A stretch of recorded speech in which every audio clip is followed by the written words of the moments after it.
Harry Potter and the Philosopher's Stone, Chapter 15, The Forbidden Forest. Things couldn't have been worse. Filch took them down to Professor McGonagall's study on the first floor, where they sat and waited without saying a word to each other. Hermione was trembling.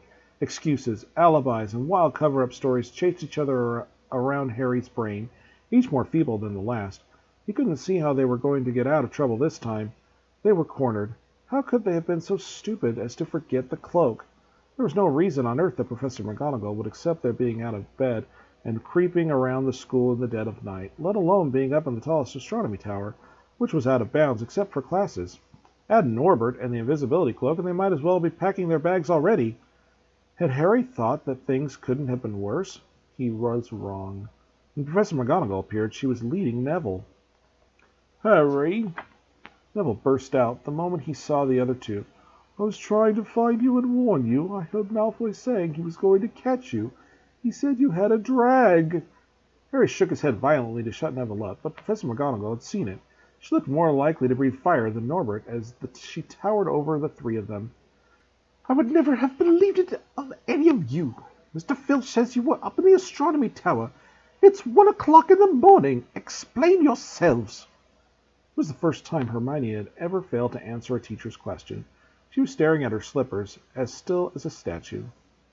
"I think I've got a good idea of what's going on," said Professor McGonagall. "It doesn't take a genius to work it out. You fed Draco Malfoy some cock-and-bull story about a dragon, trying to get him out of bed and into trouble. I've already caught him. I suppose you think it's funny that Longbottom here heard the story and believed it too?" Harry caught Neville's eye and tried to tell him without words that it wasn't true, because Neville was looking stunned and hurt. Poor, blundering Neville. Harry knew what it must have cost him to try and find them in the dark, to warn them. "I'm disgusted," said Professor McGonagall. "4 students out of bed in one night. I've never heard of such a thing before. You, Miss Granger, I thought you had more sense. As for you, Mr. Potter, I thought Gryffindor meant more to you than this. All 3 of you will receive detentions. Yes, you too, Mr. Longbottom. Nothing gives you the right to walk about school at night, especially these days. Very dangerous. And 50 points will be taken from Gryffindor." 50? Harry gasped. That would lose the lead he'd won in the last Quidditch match. 50 points each, said Professor McGonagall, breathing heavily through her long pointed nose. "Professor, please." "You can't." "Don't you tell me what I can and can't do, Potter. Now get back to bed, all of you. I've never been more ashamed of Gryffindor students." 150 points lost. That put Gryffindor in last place. In one night. They had ruined any chance Gryffindor had had for the House Cup. Harry felt as though the bottom had dropped out of his stomach. How could they ever make up for this? Harry didn't sleep all night. He could hear Neville sobbing into his pillow for what seemed like hours. Harry couldn't think of anything to say to comfort him. He knew Neville, like himself, was dreading the dawn. What would happen when the rest of Gryffindor found out what they'd done?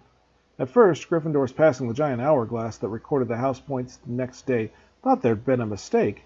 How could they have suddenly have 150 points fewer than yesterday? And then the story started to spread. Harry Potter, the famous Harry Potter, their hero of 2 Quidditch matches, had lost them all those points, him and a couple of other stupid first years. From being one of the most popular and admired people at the school, Harry was suddenly the most hated. Even Ravenclaws and Hufflepuffs turned against him, because everyone had been longing to see Slytherin lose the House Cup. Everywhere Harry went, people pointed and didn't trouble to lower their voices as they insulted him. Slytherins, on the other hand, clapped as he walked past them, whistling and cheering. "Thanks, Potter. We owe you one." Only Ron stood by him. "They'll all forget about this in a few weeks. Fred and George have lost loads of points in all the time they've been here, and people still like them." "They've never lost 150 points in one go, though, have they?" said Harry miserably. "Well, no," Ron admitted. It was a bit late to repair the damage, but Harry swore to himself not to meddle in things that weren't his business from now on. He'd had it with sneaking around and spying. He'd felt so ashamed of himself that he went to Wood and offered to resign from the Quidditch team. "Resign?" Wood thundered. "What good'll that do? How are we going to get any points back if we can't win at Quidditch?" But even Quidditch had lost its fun. The rest of the team wouldn't speak to Harry during practice, and if they had to speak to him, they called him the Seeker. Hermione and Neville were suffering too. They didn't have as bad a time as Harry because they weren't as well known, but nobody would speak to them either. Hermione had stopped drawing attention to herself in class, keeping her head down and working in silence. Harry was almost glad that the exams weren't far away. All the revision he'd had to do to keep his mind off his misery. He, Ron, and Hermione kept to themselves, working late into the night, trying to remember the ingredients in complicated potions, learned charms and spells off by heart, memorized the dates of magical discoveries and goblin rebellions. Then, about a week before the exams were due to start, Harry's new resolution not to interfere in anything that didn't concern him was put to an unexpected test. Walking back from the library on his own one afternoon, he heard somebody whimpering from the classroom up ahead.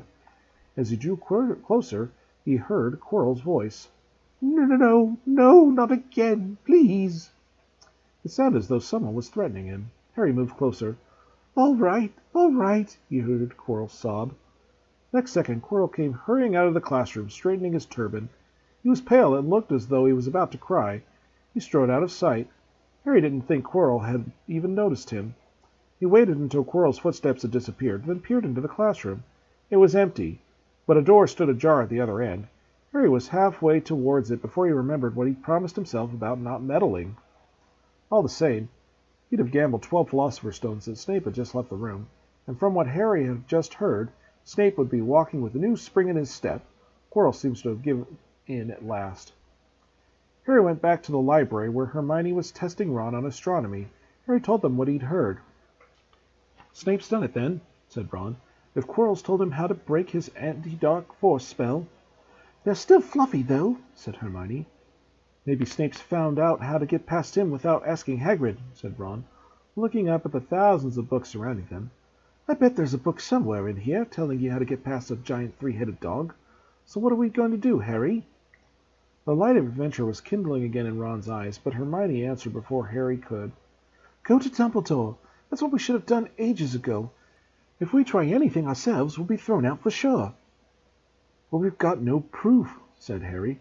Quirrell's too scared to back us up. Snape's only got to say he doesn't know how the troll got in at Halloween, and then he was nowhere near the 3rd floor. Who do we think they'll believe, him or us?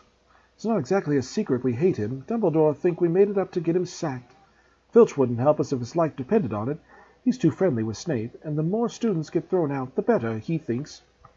And don't forget, we're not supposed to know about the stone or Fluffy. That'll take a lot of explaining. Hermione looked convinced, but Ron didn't. If we just do a bit of poking around... No, said Harry flatly. We've done enough poking around. He pulled a map of Jupiter towards him and started to learn the names of its moons. The following morning, notes were delivered to Harry, Hermione, and Neville at breakfast table. They were all the same. Your detention will take place at 11 o'clock tonight. Meet Mr. Filch in the entrance hall. Professor M. McGonagall. Harry had forgotten they still had detentions to do in the furor of all the points they'd lost.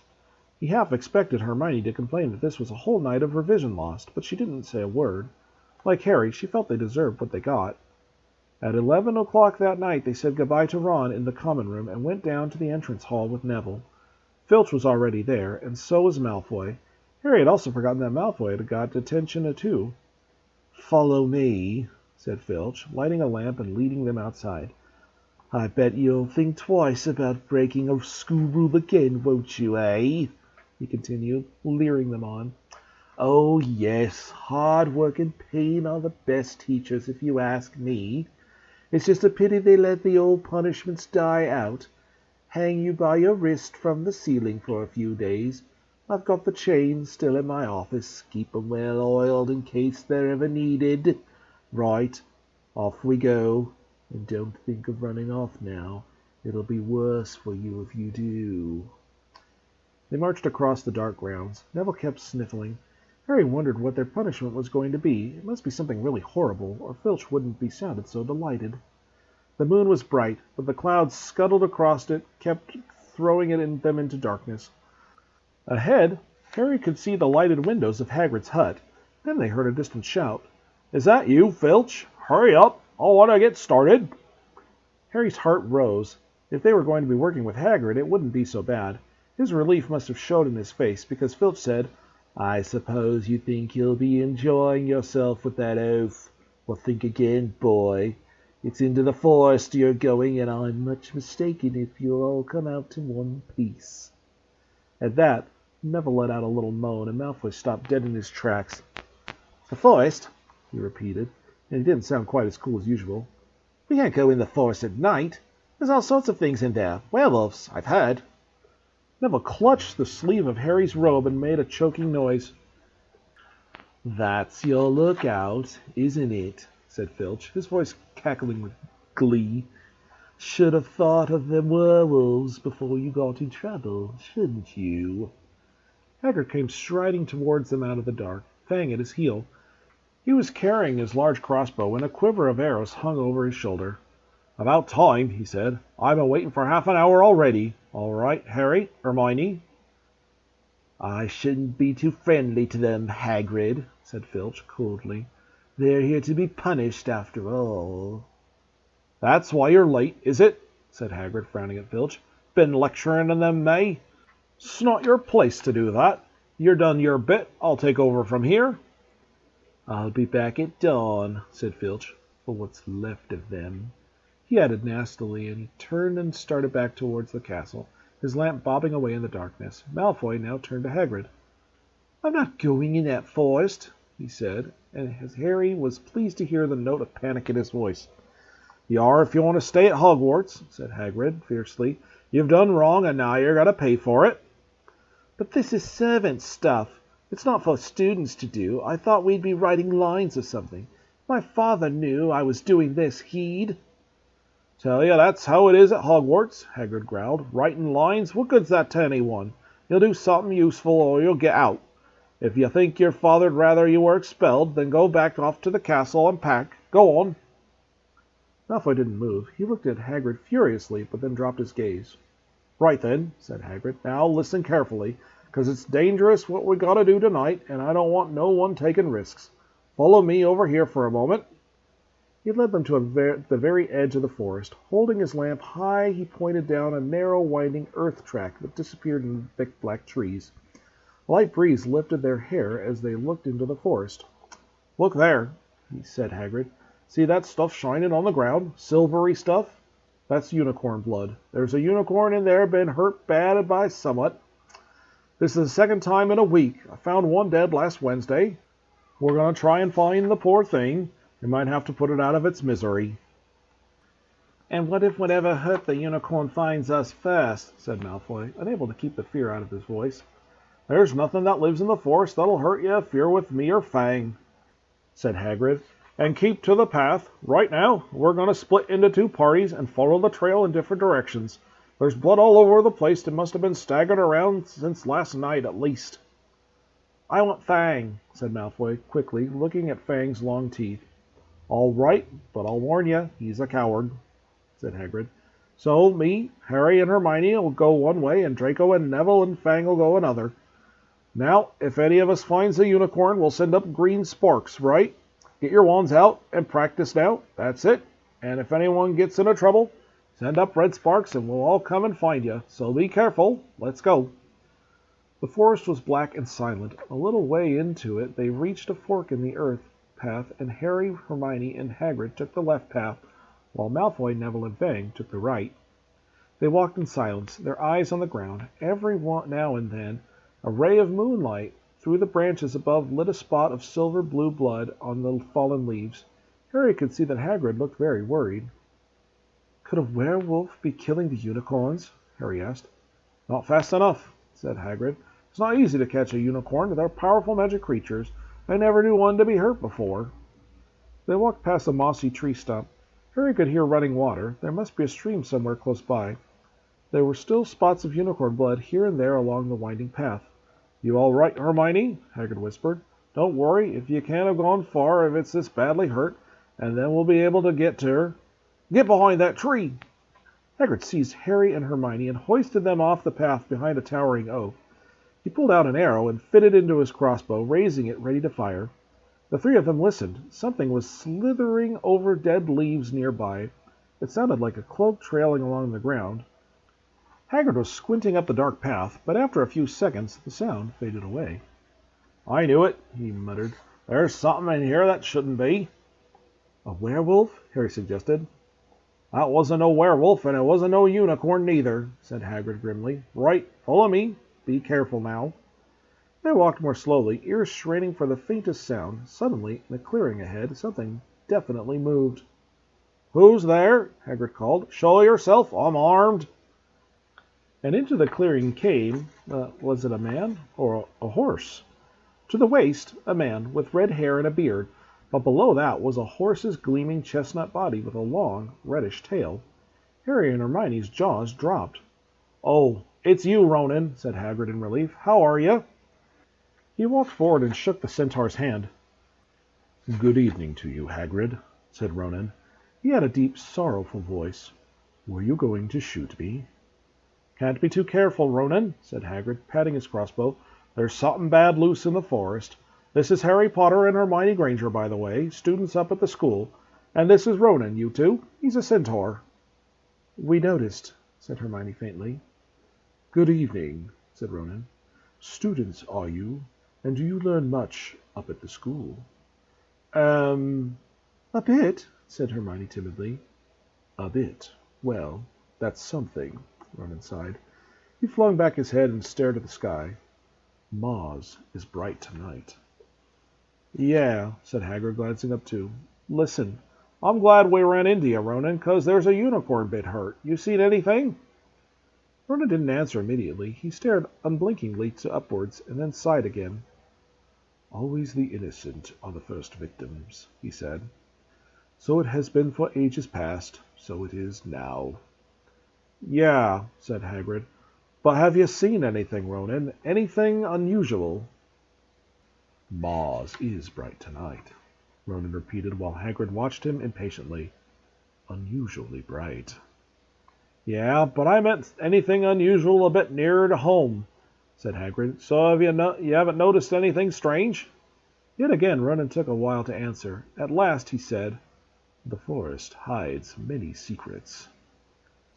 A movement in the trees behind Ronan made Hagrid raise his bow again, but it was only a second centaur, black-haired and bodied and wilder looking than Ronan.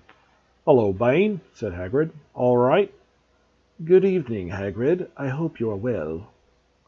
Well enough. Look, I just been asking Ronan, you seen anything odd in here lately? Only there's been a unicorn injured. Would you know anything about it? Bane walked over to stand next to Ronan. He looked skywards. Mars is bright tonight, he said simply. We've heard, said Hagrid grumpily. Well, if either of you do see anything, let me know, won't you? We'll be off then. Harry and Hermione followed him out of the clearing, staring over the shoulders at Ronan and Bane until the trees blocked their view. Never, said Hagrid irritably. Try and get a straight answer out of a centaur. Ready stargazers, not interested in anything closer than the moon. Are there many of them in here? Asked Hermione.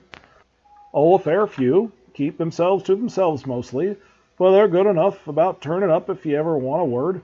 They're deep-minded creatures. They know things, just don't let on much. Do you think that was a centaur we heard earlier? Said Harry. Didn't that sound like hooves to you? Nah, if you ask me, that was what's been killing the unicorns. Never heard anything like it before. They walked on through the dense, dark trees. Harry kept looking nervously over his shoulder. He had the nasty feeling they were being watched. He was very glad that they had Hagrid and his crossbow with them. They had just passed a bend in the path when Hermione grabbed Hagrid's arm. "Hagrid, look! Red sparks! The others are in trouble!" "You two wait here," Hagrid shouted. "Stay on the path. I'll come back for you." They heard him crashing away through the undergrowth, and stood looking at each other, very scared, until they couldn't hear anything but the rustling of leaves around them.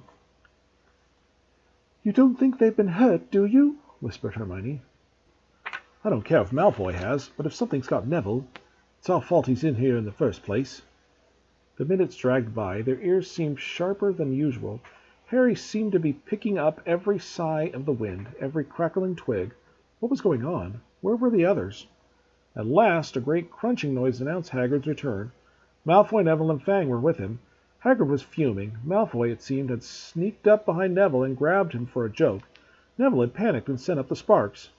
"We'll be lucky to catch anything now, with the racket you've been making. Right, We're changing groups. Neville, you stay with me and Hermione. Harry, you go with Fang and this idiot. I'm sorry, Hagrid added in a whisper to Harry, but I'll have a harder time frightening you, and we gotta get this done. So Harry set off into the heart of the forest with Malfoy and Fang. They walked for nearly half an hour, deeper and deeper into the forest, until the path became almost impossible to follow because the trees were so thick. Harry thought the blood seemed to be getting thicker. There were splashes on the roots of a tree, as though the poor creature had been thrashing around in pain close by. Harry could see a clearing ahead, through the tangled branches of an ancient oak. "Look," he muttered, holding his arm to stop Malfoy. Something bright white was gleaming on the ground. They inched closer. It was the unicorn, all right, and it was dead. Harry had never seen anything so beautiful and sad. Its long, slender legs were stuck out at odd angles where it had fallen, and its mane had spread pearly white on the dark leaves.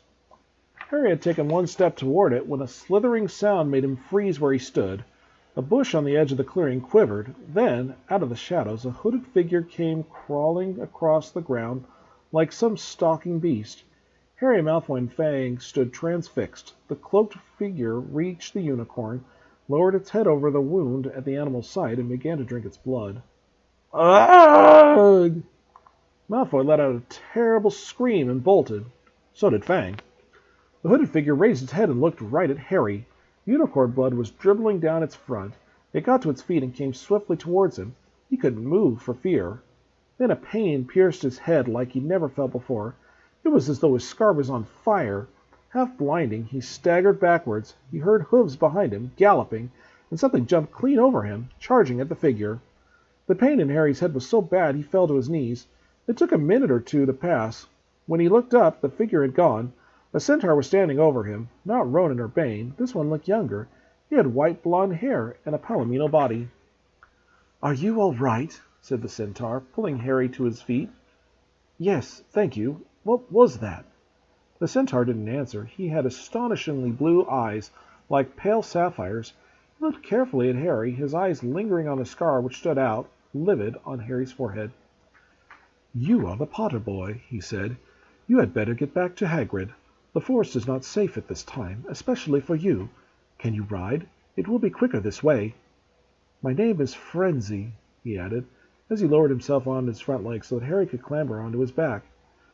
There was suddenly a sound of more galloping from the other side of the clearing. Ronan and Bane came bursting through the trees, their flanks heavy and sweaty. "Firenze!" Bane muttered. "What are you doing? You have a human on your back. Have you no shame? Are you a common mule?" "Do you realize who this is?" said Firenze. "This is the Potter boy. The quicker he leaves the forest, the better." "What have you been telling him?" growled Bane. "Remember, Firenze, we are sworn not to set ourselves against the heavens. Have we not read what has come in the movements of the planets?" Ronan pawed the ground nervously. "I'm sure Firenze thought he was acting for the best," he said, in his gloomy voice. Bane kicked his back legs in anger. "For the best? What has that to do with us? Centaurs are concerned with what has been foretold. It is not our business to run about like donkeys after stray humans in our forest."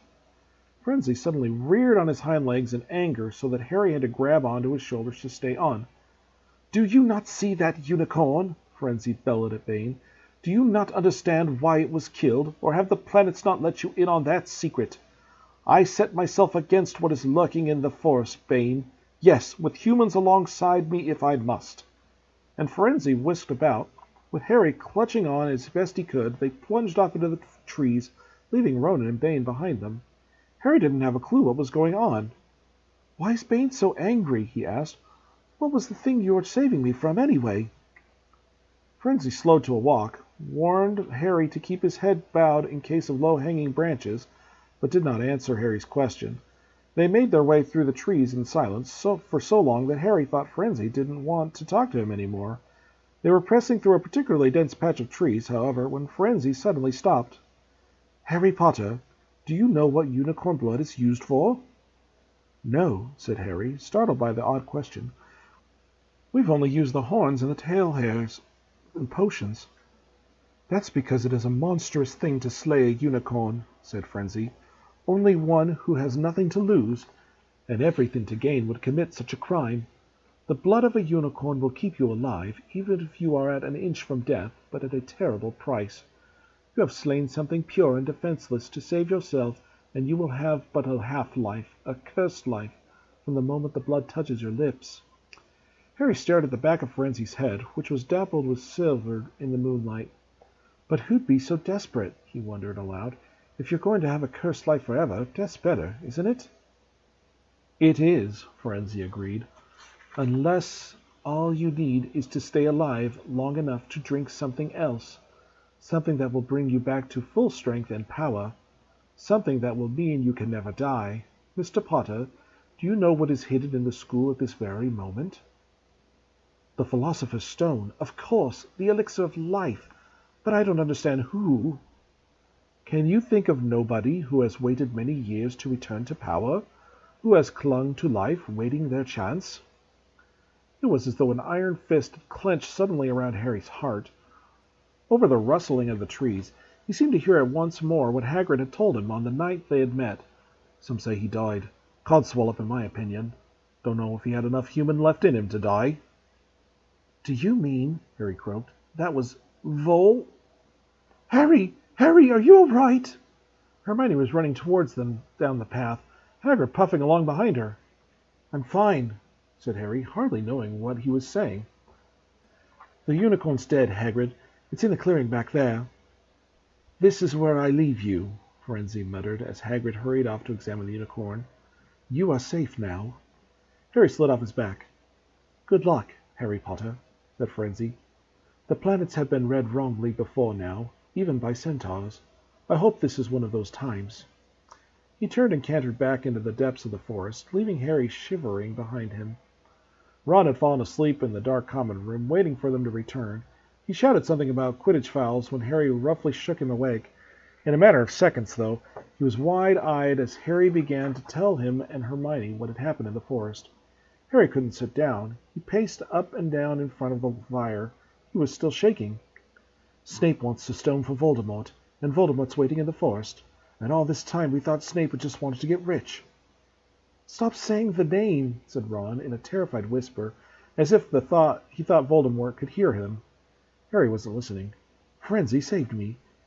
But he shouldn't have done it. Bane was furious. He was talking about interfering with what the planets say is going to happen. They must show that Voldemort's coming back. Bane thinks Frenzy should have let Voldemort kill me. I suppose that's written in the stars as well."